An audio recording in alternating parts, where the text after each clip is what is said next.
Este rodaje de este mediometraje de ficción que hemos hecho en la isla de Mindanao en colaboración con Acción contra el Hambre es una forma diferente de hacer cine que para nosotros, para este equipo tan pequeñito y para mí como director, supone el placer de encontrarte con la esencia de lo que significa contar una historia con una cámara y con un micrófono, en donde los medios y el equipo son la mínima expresión, pero lo que está delante de la cámara merece tanto la pena ser contado y ser retratado, que al final lo que es una producción en donde no interviene el dinero ni el presupuesto. O sea, el presupuesto de esta producción pues son los desplazamientos y la manutención de este equipo pequeño durante 3 semanas en Mindanao, ¿no? Pero todo lo que está delante de la cámara, es decir, básicamente el paisaje humano y el paisaje también natural en ese lugar, no exactamente por su belleza, sino por el contenido que tiene tan impactante en un lugar en donde es verdad que hay muchísima belleza, pero también una pobreza extrema como yo no había conocido antes, ¿no?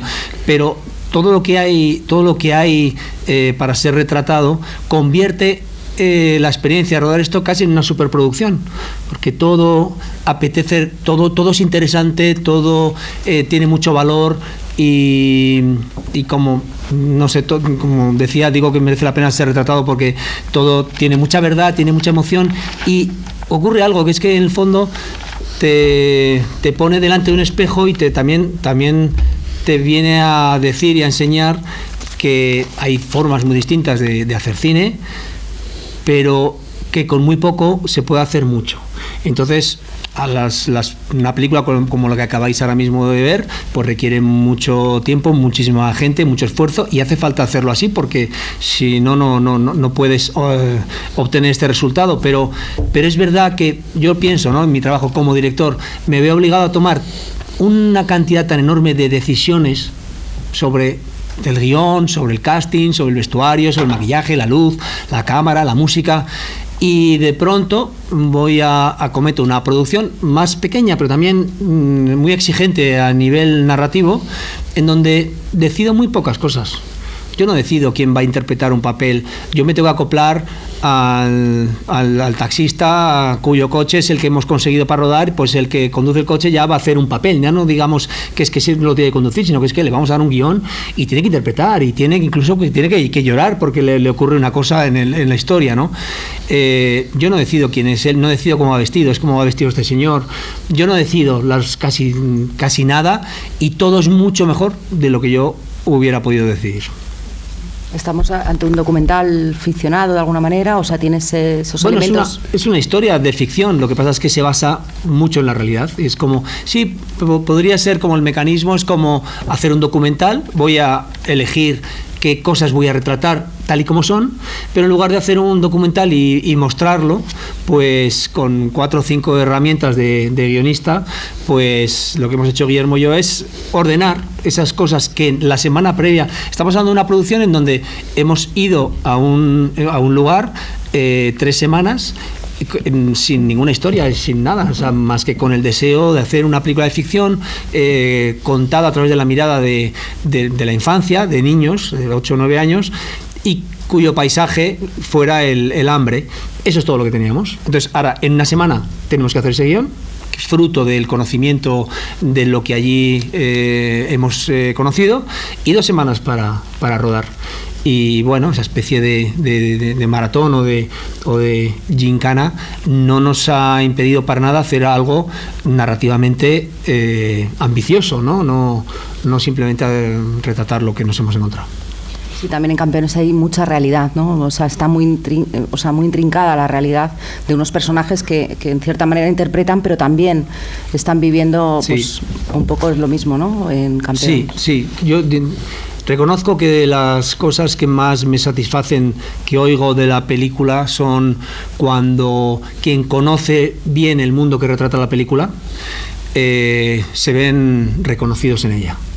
Y esto Lo digo, pues por ejemplo, por el mundo de la discapacidad intelectual, lo digo por el mundo del baloncesto y lo digo por todas las cosas que se reflejan y que también imagino que forma parte de la evolución profesional como contador de historias, en la cual creo que al principio de mi carrera, mis primeras películas partían todas más de la imaginación y de lo que tiene uno en la cabeza y se le va ocurriendo, y poco a poco, a mí por lo menos, cada vez me interesan más las historias que tienen más que ver con la realidad, que provienen de otros, y es una gozada, me parece una gozada que tu profesión y la experiencia que vas adquiriendo te permita darle voz a otros.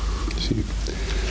Bueno, sí, esto es claro, las películas Vinta. A mí es que esta película me parece que vuelves, pero de otra manera, a Vinta, a Bienvenidos, a esto que has rodado, porque son personajes, está guionizado, pero el guión lo has escrito según los personajes, según cómo son los personajes, el rodaje te ha influido mucho y creo que eres que ya es tu cuarta película, tu tercera, esta de Campeones, ¿no? Con personajes reales, no es un documental exactamente, pero sí no tiene mucha verdad, tanta verdad como un documental esta película, ¿no?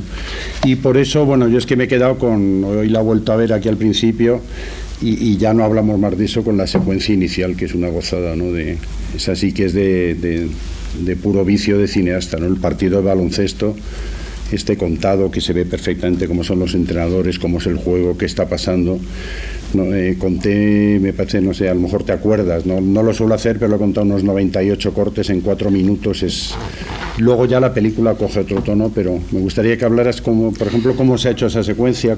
Bueno, lo primero de todo es que hay que empezar por el concepto, ¿no? Porque una vez que está escrito el guión y ya como director o más precisamente como realizador, tienes que encontrar visualmente cómo vas a contar cada cosa, pero no por cómo te gustaría contarlo, sino por realmente cómo tiene que ser contado. ¿Qué pasa con esta primera secuencia? Para mí esta primera secuencia es la oportunidad de mostrar un mundo que es el del baloncesto profesional, un mundo, digamos, de grande, espectacular, en donde el deporte adquiere muchísima importancia y por lo tanto el trabajo que desempeña Marco Montes en el mundo como segundo entrenador de un equipo como los Estudiantes, pues tiene un brillo y tiene un color que, bueno, pues al tío le colocan en un lugar, socialmente diríamos y profesionalmente, ¿no? Para que luego, cuando este protagonista descienda a los infiernos y se vea obligado a hacer lo mismo que hacía, pero en otra liga, en otro sitio, con otra luz, con otro color diferente, el contraste, ese choque, sea para el espectador lo que supone para el personaje, ¿no? Y que ese espectáculo de la Liga Endesa, pues de pronto nada tenga que ver con lo que va a encontrar en el gimnasio del Club Los Amigos.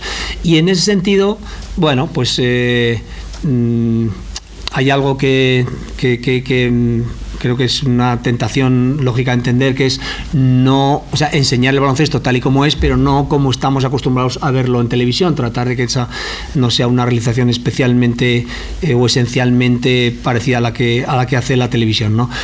Luego viene el segundo elemento, que es la producción, o sea, qué es lo que te gustaría hacer y qué es lo que podemos hacer. Entonces, ¿cuál es la solución más sencilla? Es decir, no podemos reproducir un partido de baloncesto real, no podemos meter 80.000 personas de figuración, eso no viene a cuento. Pero es que además no creo que hubiera quedado tan real como hacerlo de esta manera, que es muy sencilla. Vamos a rodar este fragmento, este partido, vamos a rodarlo en 2 jornadas. Una de ellas es un domingo en el Wizzing.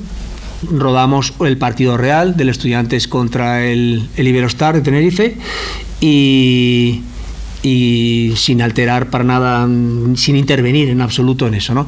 Y luego, posteriormente, y después de analizar muy bien el material que hemos rodado y ya pensando mucho en el montaje, ¿no? Casi pensando mucho en utilizar aquellos recursos que nos van a valer, ¿no? Como alguna expresión de un jugador o alguna jugada concreta para armar la secuencia que nosotros queríamos ya con los planos concretos del entrenador en su banquillo y de las reacciones concretas, volver a reproducirlas. Esa la reproducimos en el mismo sitio, en la misma cancha, en el WeThink. Lo que hace todo bastante más sencillo, es el mismo lugar, es la mismísima iluminación, y lo que hacemos es rodar eso con nuestros actores, también con jugadores de baloncesto, que nos permite también hacer planos en donde que no estamos limitados a esos primerísimos planos solo de ellos. Y aunque tuvimos, creo recordar, 100 personas de figuración para los primerísimos términos, todo lo demás, todo el público es una recreación digital por capas de esos 100 rodados por placas en distintas perspectivas, de una forma así muy rápida, para que luego se pudieran introducir y adherir a las gradas que estaban vacías. Pero sí tiene, hablando más de la realización y sobre todo del montaje, esa adrenalina que tiene el deporte profesional, en donde todo es crucial, en donde todo es importante y en donde que un balón entre o no entre puede resultar definitivo y puede suponer un éxito o puede suponer un drama o una tragedia, que es justo lo contrario de lo que nos vamos a encontrar en el resto de la película.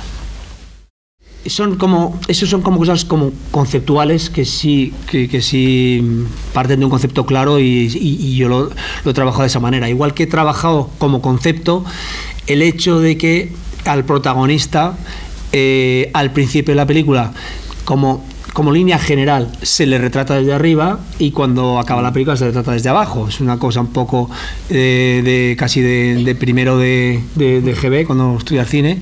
Pero es verdad que la figura de Marco Montes, del entrenador, al principio da un poco de pena y está más rodado desde arriba y el tío parece menos poca cosa, aunque él se empeña en lo contrario, y al final, que precisamente él ha cambiado la actitud y él se instala en la humildad, la cámara le ensalza y la cámara se coloca en un lugar en donde él es grande, ¿no? Entonces no hay más que ver el principio de la película cuando encuentra a los amigos por primera vez, y el final cuando sale con su chaqueta y su corbata todo impecable, orgulloso de su equipo, a saludar.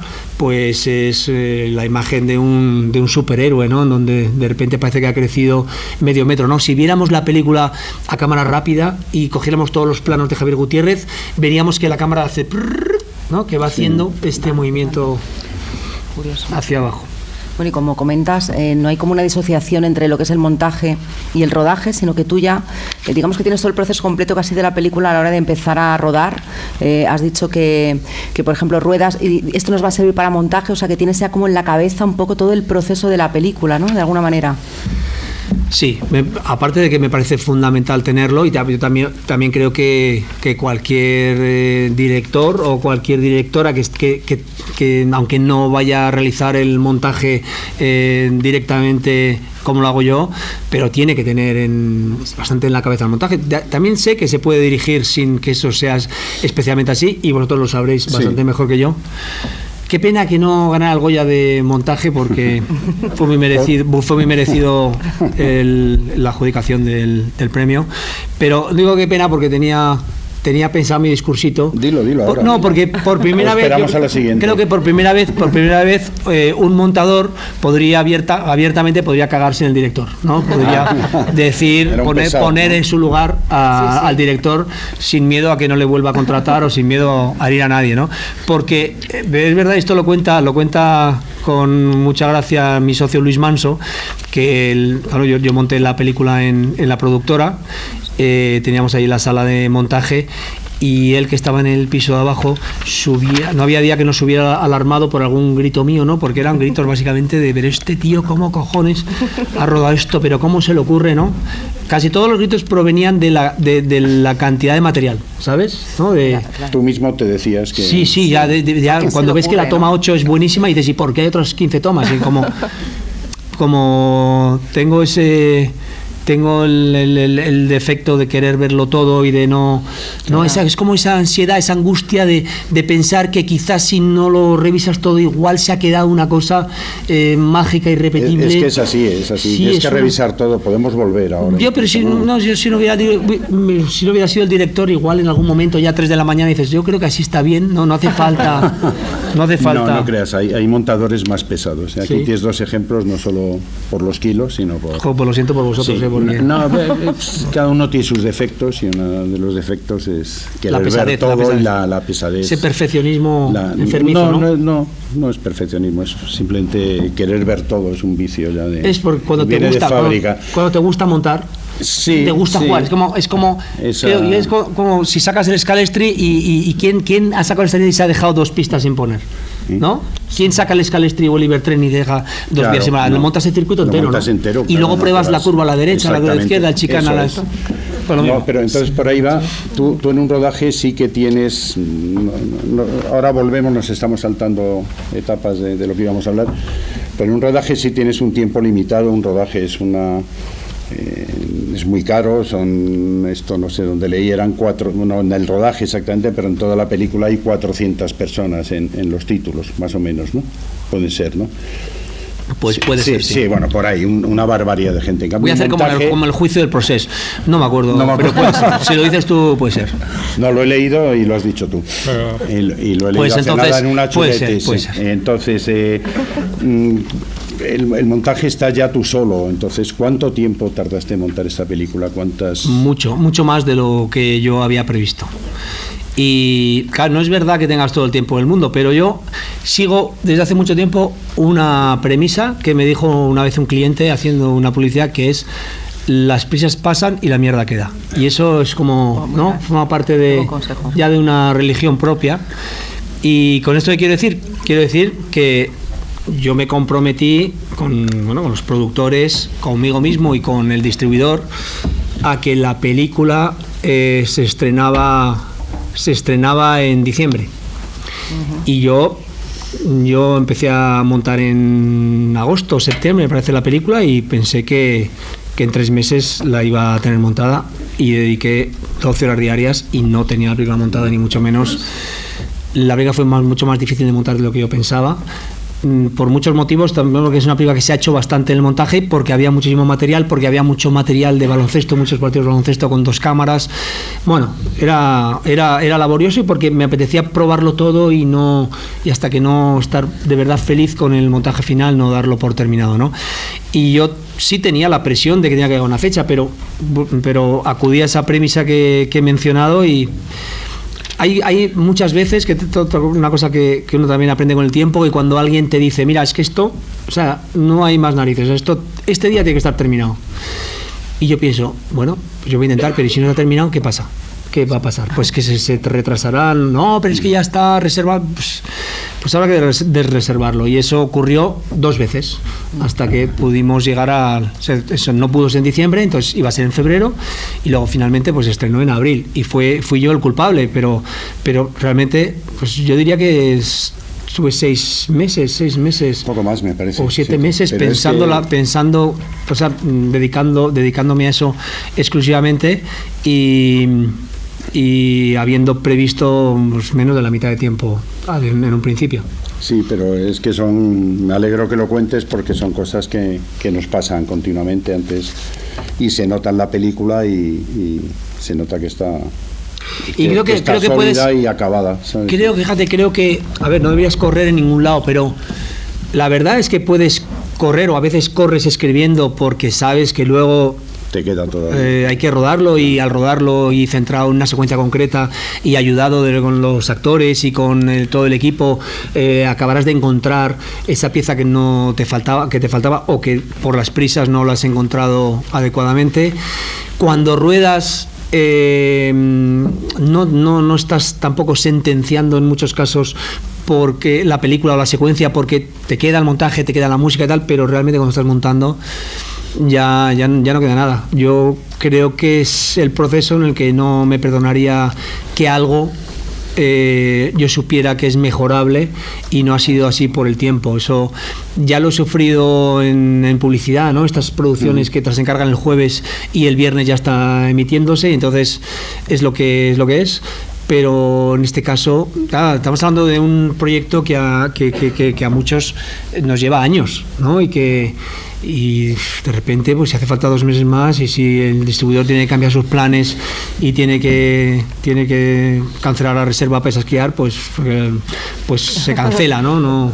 Sí. La verdad es que pocas veces los dramas acaban siéndolo. Esa es la verdad. Bueno, también aparte de tener mucho material, hubo mucha improvisación, lo que hacía casi que cada toma fuera única y diferente, y ahí ya tenías para aburrir, para elegir a ver qué meto de aquí, ¿no? O sea, había muchas tomas, y es verdad que son tomas que rodando yo he repetido, o sea, he hecho tomas nuevas muchas veces sin introducir ninguna indicación, en la confianza o en la certeza de que iban a ocurrir cosas que no habían ocurrido en la toma anterior, y que a veces, sin que tú lo puedas manejar o lo puedas prever o puedas dar una instrucción concreta, sabes que hay tantos elementos en juego, y encima en muchos de los casos con actores con experiencia cero, van a ocurrir cosas que no es porque tú las has previsto o dirigido, sino porque has permitido o has dado el tiempo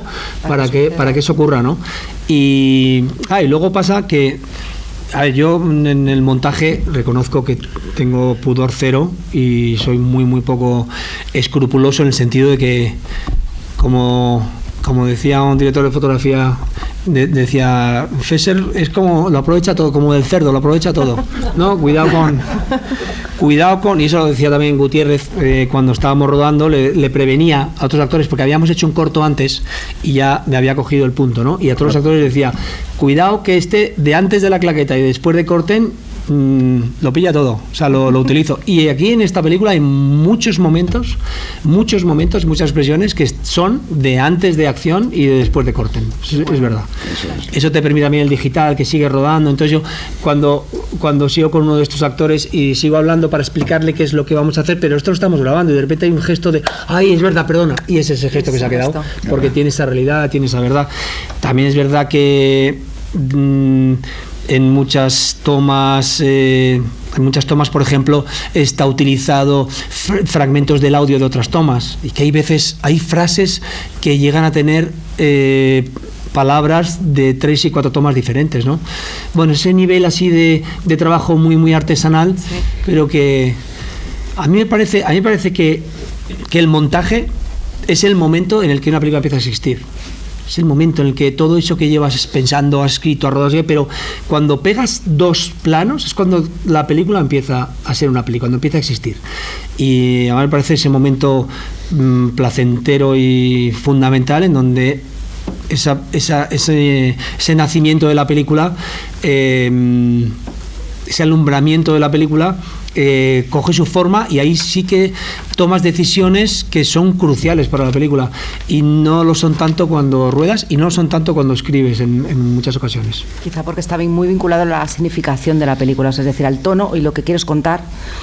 Y porque puede cambiar, sí, es que puede cambiar, todo. Bueno, sabes mejor que yo por lo eso, que puede cambiar por eso nos radicalmente. dedicamos al montaje, sí, claro. Sí. Que dirija él y montamos nosotros.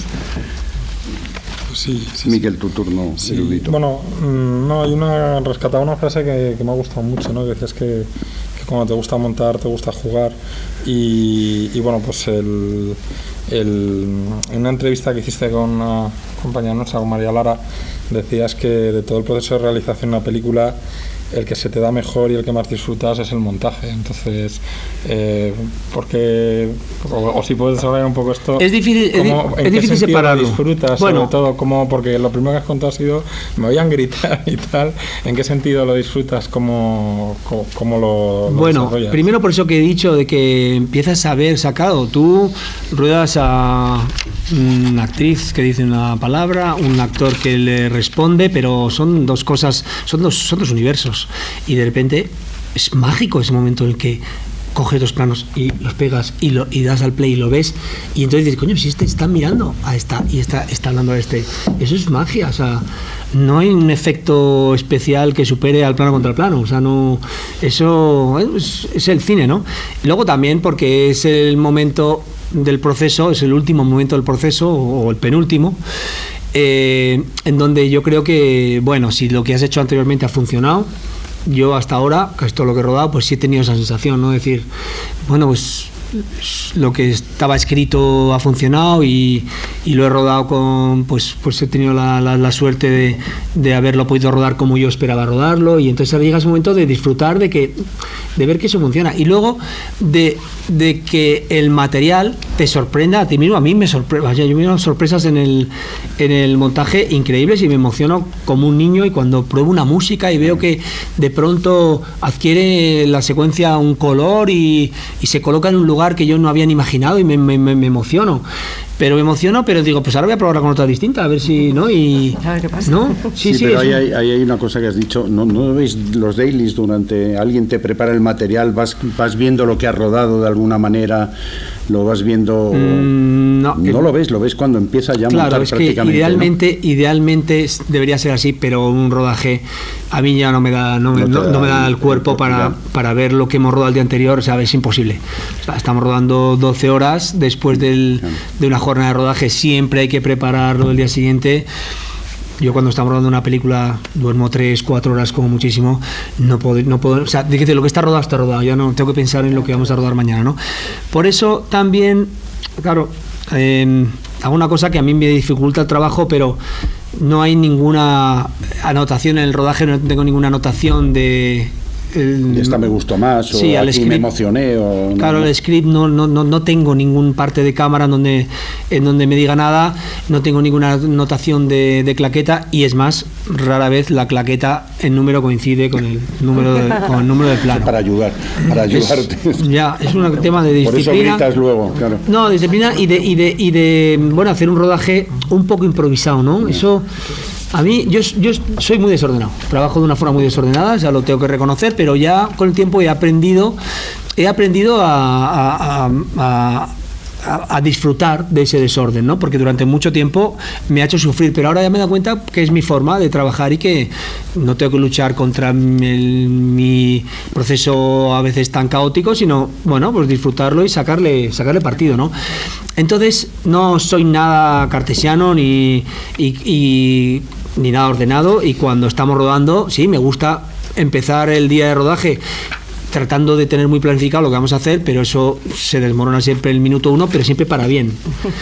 Pero eso también creo que es por la actitud de estar siempre abierto a lo que está ocurriendo. Claro.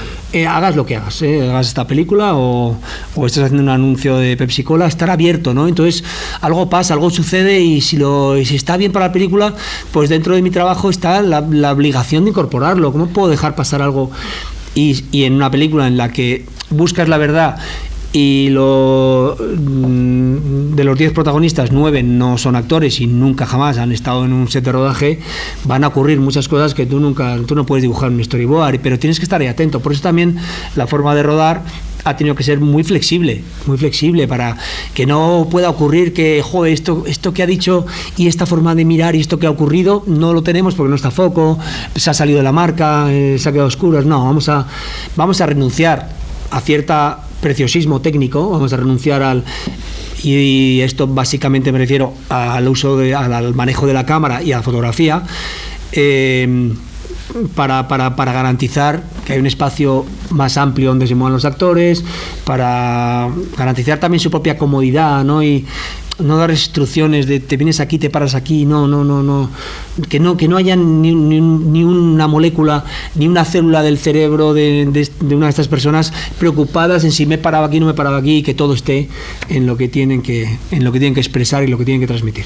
Sí, mira, Javier, antes hablando contigo, hablas de actores no profesionales, y tenías un actor súper profesional que es Javier Gutiérrez, y nos contabas, explícalo tú, lo de la fotogenia y la... Pues lo diga él porque es una palabra no la había escuchado. Tenía Javier Gutiérrez y muchos más. Tenía Mata, que está hoy aquí también con nosotros. Y la combinación de actores con esta gran experiencia con quien no la tiene, a mí me parece maravillosa y no es nueva, ¿no? Tú y yo hemos montado juntos Mortadelo y Filemón con un protagonista que no tenía seguro que no. Tampoco esa experiencia, pero la combinación, pues en ese caso con Pepe Villuela, que es un actor con muchísimas tablas, pues de repente da cosas nuevas. Te decía lo de la fotogenia, la palabra esa bueno, fotogenia, la montagenia. La montagenia, decía. Javier Gutiérrez tiene montagenia. Sí, ese es un término que acuñé para Javier Gutiérrez, que de forma natural, porque es así. O sea, yo rodé este cortometraje con Javier Gutiérrez y con Teresa Perales, la nadadora paralímpica, y al montar el corto yo me di cuenta de que Javier Gutiérrez monta, o sea, él consigo mismo, de un plano a otro, ¿no? Su acción, su raccord, su movimiento, lo orgánico que tiene, hace que le cojas donde le cojas, en el fotograma que le cojas, monta bien. Pero es que, a ver, esto yo creo que es por dos motivos, ¿no? Entonces, igual que hay personas que son muy fotogénicas, ¿no? Y delante de la cámara funcionan y otras no. Pues este actor tiene esa cualidad, tiene mucha montagenia, o sea, es que entonces, por un lado, yo creo que es porque hay algo orgánico en todo momento, hay algo que está pasando en su expresión, siempre está pasando algo, que eso ayuda muchísimo, ¿no? También por otro lado porque es uno de los actores con los que yo he trabajado que más tienen en cuenta la cámara, ¿no? Saben bien lo que está pasando, saben bien lo que está pasando y cómo tú lo estás mirando, y eso le gusta, con eso disfruta, pero ¿sabes? Y entonces él no interpreta igual si en la cámara hay un 50 milímetros que si hay un 24 milímetros. Le interesa saber cómo lo vas a montar, dónde tiene que dar la intensidad, bueno, tiene esa forma de trabajar, pero eso que es con un don que él mismo se asombró cuando se lo conté. Pero voy a contar un ejemplo muy concreto de ese corto. Él está aquí, ¿no? Él está aquí, en una cocina, y tiene que abrir un armario y coger 2 copas de vino, y yo tenía la cámara aquí, en este plano, en este eje. Entonces él coge 2 copas y las muestra así a la cámara, ¿no? Fenomenal. Cuando ruedo el contraplano y la cámara está aquí, él abre el armario y las muestra a la cámara. Fantástico. Y yo, claro, inmediatamente pensé, a ver, te has equivocado, esto no. Pero ya vi que eso iba a montar perfecto. Claro. Perfecto. Y ni lo repetimos. Y efectivamente eso monta perfecto. Entonces el tío abre el armario, hace así, gira y se gira para otro lado y las muestra, y es maravilloso. Y si hubiera tenido el raccord natural, no hubiera tenido... No hubiera funcionado igual. ¿Eso es consciente? No es consciente, pero hay esa intuición, porque no es que se equivocara, no, pero hay esa intuición. Él lo hace, va montando él, ¿no? Sale solo. Sí, pero lo hago yo. Y no sale. No, porque tú piensas, eso hay que hacerlo porque tienes montagenia. Bueno, me gustaría que, ya que hay muchos estudiantes aquí, bueno, y gente de la profesión, que hicierais las preguntas que queráis a Javier, y sobre la película, sobre el montaje, sobre lo que queráis. Javier, soy tu amigo. Sí, señor, y yo el tuyo. ¿Cómo has luchado con esa gente? De estos chicos que te han ganado todo el cariño mío y de toda la familia. Muchas gracias, Juanfran. Y eres una persona muy querida. Vamos a darle un aplauso. Claro que sí. Gracias, Juanfran.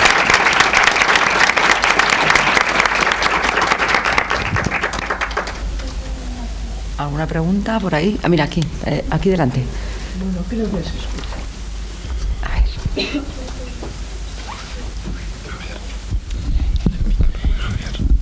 A ver. Buenas noches, y primero enhorabuena por la película y por todo lo que estás cosechando y lo que quedará. Gracias.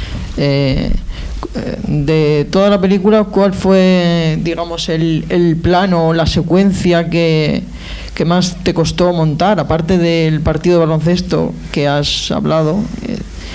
Y de todas tus películas, digamos, ¿con qué te quedas? ¿Hay algo de cada película tuya que has hecho que se vea en una posterior o pequeños detalles?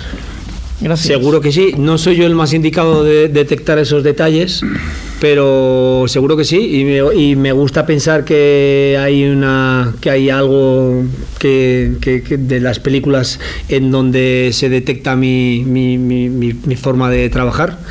Yo intento no repetirme, y me gusta enfocar cada una de las películas desde un lugar diferente, pero hasta donde uno puede, porque la cabra tira al monte en todo momento, ¿no? Pero yo considero que cada película que he hecho la he hecho desde un sitio distinto, o razonablemente distinto. Y intento, que también es difícil y es muy difícil conseguirlo al 100%, intento cada vez más dejar que sean los protagonistas los que cuentan la película, ¿no? Hasta donde se puede, porque como digo, eso es difícil, ¿no? Pero yo sí noto en las películas que he podido hacer, yo sí noto que hay un cambio claro en donde al principio quería ser yo el que contara la historia. O sea, claramente yo la estoy contando la historia y me empeño en contarla como yo quiero contarla y como yo creo que son las cosas, ¿no? Como yo describo los personajes como yo creo que son. Yo tiño las historias como yo creo que del color que son. Y a medida que vamos avanzando y que el trabajo te hace evolucionar, pues sí creo que sigo contando las historias, pero cada vez tratando de intervenir menos, que siempre es mucho porque estoy dirigiendo la película, ¿no? Pero me gusta esa sensación de intervenir cada vez menos y que sean los protagonistas de la película, y sobre todo cuando retratas cosas con verdad, que sean los que lo hacen. ¿Cuál era la pregunta? Que no me acuerdo. Porque a que esta no era la respuesta. Era de la película de Campeones, ¿y cuál fue la secuencia que más gustó? Desde luego el baloncesto, que fue mucho más difícil de rodar de lo que yo tenía previsto y mucho más laborioso de montar, aunque también muy agradecido. Es un deporte muy rápido y es muy agradecido de montar. El resultado a mí me gusta mucho y me parece un paisaje muy chulo para la película, pero fue difícil. Y luego, mira, las secuencias más difíciles de montar son siempre las que menos claro y más vueltas le has dado en el guión. Recuerdo en concreto la secuencia en la que Marco y Sonia hablan en el bar, que es una secuencia que yo en el guión no acabé de tener nítido al 100% una cosa básica, que es cuál es el conflicto, ¿no? ¿Qué es lo que está pasando aquí? ¿De qué trata esa secuencia? ¿Qué pasa aquí, no? Y es una secuencia muy ambiciosa porque estamos hablando de qué les ha llevado a dos protagonistas de una historia que les ha llevado a separarse, pero a querer irremediablemente unirse, pero a la vez algo que no les deja hacerlo. Y eso, que es muy ambicioso de contar en una secuencia. Bueno, yo reconozco que en el guión no puedo decir que estuve a 100% convencido de que lo tenía bien resuelto, con lo cual a la hora de rodar, y bien lo sabe Atenea Mata, que está aquí presente, mareé un poco a ella de Javier Gutiérrez, porque las dudas del guión me volvían a perseguir en el rodaje y me volvieron a perseguir en el montaje, porque montaba la secuencia de una manera, montaba la secuencia de otra, hasta el punto de que la misma secuencia la rodé desde dos ejes diferentes. O sea, lo rodé desde el bar hacia la barra y lo rodé desde la barra hacia el bar, pero casi como para luego elegir una u otra, ¿no? Eso, sin embargo, cuando luego tienes súper seguro es cuando lo haces en una toma, cuando al montar lo montas así, pim pam, porque sabes exactamente de qué trata una cosa, ¿no? Pero a veces te enredas y te supone un reto mayor algo que técnicamente es más fácil. Estamos dando una secuencia en la que hay dos personajes sentados en una barra de un bar y que a nivel de realidad y de montaje que así es que es A más B igual a C, ¿no? Pero sin embargo ahí es donde le eché muchísimo tiempo, ¿sabes? A ver las miradas, las respuestas, los silencios, qué dice, qué no dice, esto que está rodado, esta frase la vamos a quitar, esta la vamos a añadir. Esa es una secuencia que me llevó mucho tiempo. Hay una pregunta ahí.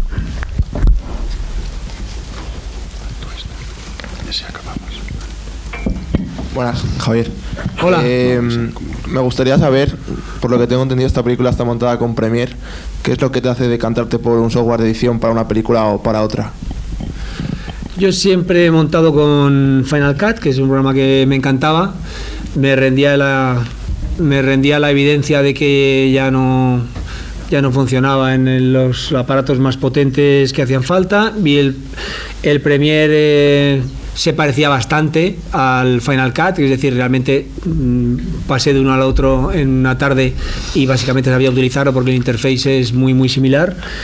Y bueno, me enamoré del Premiere en 8 horas porque me daba lo mismo que el otro, pero multiplicado por 100 y todo no me dio el más mínimo problema en 7 meses de montaje con casi 12 horas de material, que lo arrastraba en muchísimas versiones, y quedé encantado con el funcionamiento, pero seguramente me hubiera quedado encantado con cualquier otro software, ¿no? Porque al final es encontrar la herramienta con la que tú te encuentres cómodo para que tengas que estar preocupado de otras cosas y no de la herramienta.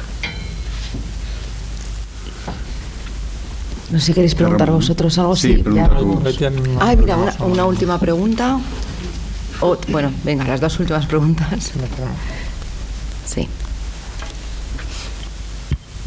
Hola Javi, ¿qué tal? Hola. Yo te haría muchísimas preguntas, pero voy a intentar unirlas todas. O sea que al final lo vas a hacer. Sí. Claro, venga. Es que si no, ¿cuándo te das cuenta de que quieres dedicarte a esto? ¿Tuviste miedo? ¿Qué querías conseguir? O sea, ¿por qué director de cine? ¿Y de dónde sale Campeones? Porque yo creo que en España, bueno, es así, nunca se ha hecho una peli que hable de esto. Entonces, ¿de dónde surge la idea de Campeones? A ver. ¿Cuál era la primera? ¿En qué momento? ¿En qué momento? ¿Te das cuenta que quieres ser director? Pues que quiero dedicarme al cine muy tarde, con 19 años, estudiando ingeniería naval y recibiendo por Reyes una cámara de Super 8 y un proyector de Super 8, que para mí eran 2 objetos extraterrestres, porque nadie en mi entorno, ni mi familia, nadie hacía películas domésticas, ni nadie se dedicaba a nada parecido, ni al cine, ni a la fotografía y tal, y flipé con ese juguete, con ese aparato. O sea, cuando revelé el primer carrete de 3 minutos, que tardaban 8 días en entregártelo en la tienda de fotografía, aluciné de la capacidad que tenía un aparato que yo no sabía utilizar. Es decir, no sabía utilizar el lenguaje que era capaz de articular con un aparato así, ¿no? Pero yo dije, yo quiero aprender a contar historias con esto. Y también en esa época también tengo que introducir alguna película que vi y que me abrió la cabeza, ¿no? Son películas que de repente ves y quieres hacer lo que alguien ha hecho en esa película. En mi caso, recuerdo especialmente la película de Terry Gilliam, Brasil, como una revelación, ¿no? Como algo que me parecía que esa película la habían rodado para que yo la viera. Y a partir de ahí ya muchas películas se convirtieron en eso, ¿no? Porque cambió mi mirada, mi deseo, mi objetivo. La segunda pregunta tiene que ver con el miedo. No, miedo no, nunca, jamás. De muchas cosas tengo y he tenido miedo, pero de esto nunca. Y además aparte, o sea, tengo clarísimo que el miedo es el peor aliado para muchísimas cosas, si no para todas, pero para esta es un enemigo infalible. Miedo a contarlo mal, miedo a defraudar a otros, miedo a defraudarte a ti mismo, miedo a no ser capaz. Eso es algo que precisamente te va a incapacitar. Al contrario del miedo, lo que he tenido siempre es una curiosidad enorme por ver, ¿no? Y digo, ¿cómo serán Mortal y Filemón en carne y hueso? O sea, vamos a ver cómo son, porque quiero verlo ya, ¿no? O en el caso de Campeones, ¿no? Que también respondo a tu siguiente pregunta, que, mira, Campeones procede de un guión de David Márquez que yo leí y que o sea, en la página 2 dije, yo quiero dirigir esta película y 2, quiero como espectador ver esta película. Y además lo quiero ver cuanto antes. Pero yo reconozco que ya desde hace mucho tiempo tenía en mente, yo primero que he trabajado en muchas ocasiones con personas con discapacidad intelectual. He trabajado en muchas ocasiones con personas que no son actores y me encanta ese material tan virgen y tan genuino. Me encanta mezclarlo con actores súper profesionales. Pero de repente aquí vi, ¿no?, como muchos deseos o muchos sueños todos en uno, en una historia que a mí me hizo empatizar, como te digo, en la primera página en la que ellos salen, empatizar enormemente con ellos, ¿no? Porque normalmente yo creo que quien lee este guión empatiza mucho con el entrenador y igual que cuando ves la película lo normal es empatizar con el entrenador, ¿no?, y acompañarle en la película. Yo reconozco que empaticé, aunque yo estoy años luz de esa mirada tan cristalina y tan inocente y tan ingenua y tan auténtica, pero empaticé con ese universo, ¿no?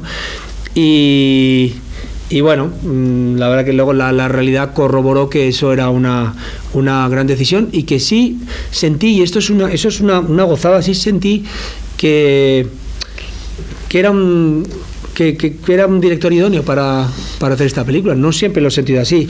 Y esto, digo, fíjate, fue una gran alegría y un placer muy grande, porque cuando este guión llegó a mis manos, yo llevaba 2 años enredado en otro guión en el que nunca sentí que era una historia, y la estaba escribiendo yo para dirigirla yo, pero nunca me vi dirigiendo esa película.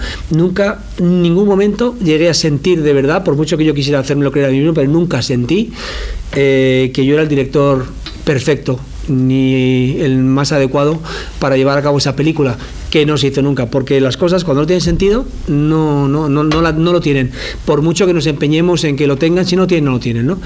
Y en ese momento, ¿sabes?, de haber dedicado 2 años mañana, tarde y noche a una historia complicada, sofisticada, en la que te metes, en la que te enamoras, te desenamoras, pero que forma parte de tu vida, pero de repente en esa especie de desazón de decir, pero es que esta película realmente, es que no sé, es que si no se hace, no pasa nada. Y de repente llega a mis manos una historia mucho más sencilla, mucho más humana, y digo, es que esta es la película, yo no la he buscado, me ha buscado ella a mí, me ha encontrado, y nos hemos encontrado y hemos hecho buena pareja.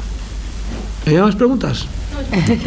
Todas en una. Bueno, yo creo que ya vamos a ir cerrando y bueno, podríamos estar aquí horas, eso es cierto, ¿eh? Pero bueno. Tiene una... Bueno, venga, última, ya, ¿vale? Muy rápidas, por favor. Tú has hecho la película con chicos muy deficientes y te has ganado el cariño de todos. Deficiente no he conocido ninguno, ¿eh? No, personas con unas capacidades distintas, y esto que parece a veces una forma de hablar políticamente, pero ¿qué va? Yo tengo una deficiencia también del 59%.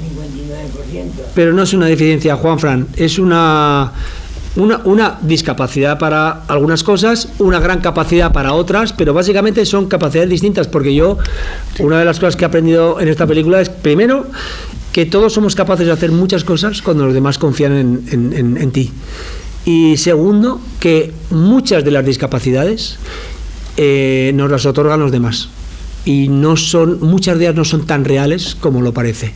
Pero al final, si a mí me repites una y otra vez que hablo mal inglés, dejaré de hablar el poco inglés que hablo, porque se me queda igual que con la música, ¿no? Yo de pequeño en casa de mi abuela había un piano y cada vez que íbamos por ahí, mis hermanos y yo queríamos abrir el piano y tocar las teclas, y ya venía mi abuela a decir, no toquéis, que el piano de tu primo se desafina. Ya nos creó esa sensación, y de verdad, yo he tenido una infancia en la que he dado por hecho que yo no tenía oído para la música, que la música eso era para mi primo, yo era un manazas cuando iba a desafinar el piano.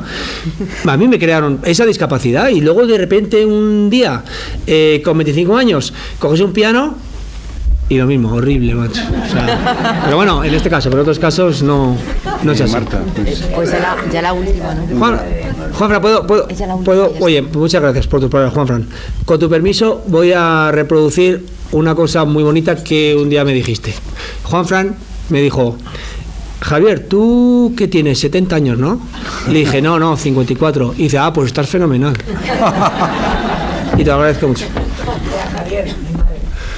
Encantado de conocerla personalmente, porque por teléfono ya nos conocíamos. Gracias por venir. Ella, tú la última, ¿vale? ¿Qué querías? ¿Es fácil en el rodaje de esas personas discapacitadas, o sea, rodar la película? Que si fue fácil. Que si fue fácil o difícil, como son discapacitados, para rodar la película. Por su condición de discapacidad. ¿No tuviste problemas? No, lo que tuve son ventajas. ¿Por qué tuve ventajas? Pues mira, fundamentalmente, porque demostraron todos un entusiasmo tan enorme que, claro, tú cuando estás, tu trabajo es dirigir a personas que están entusiasmadas con lo que están haciendo, que están entusiasmadas con lo que están aprendiendo, que tienen un nivel de entrega y una fe en ti, en el proyecto, en todo el resto del equipo.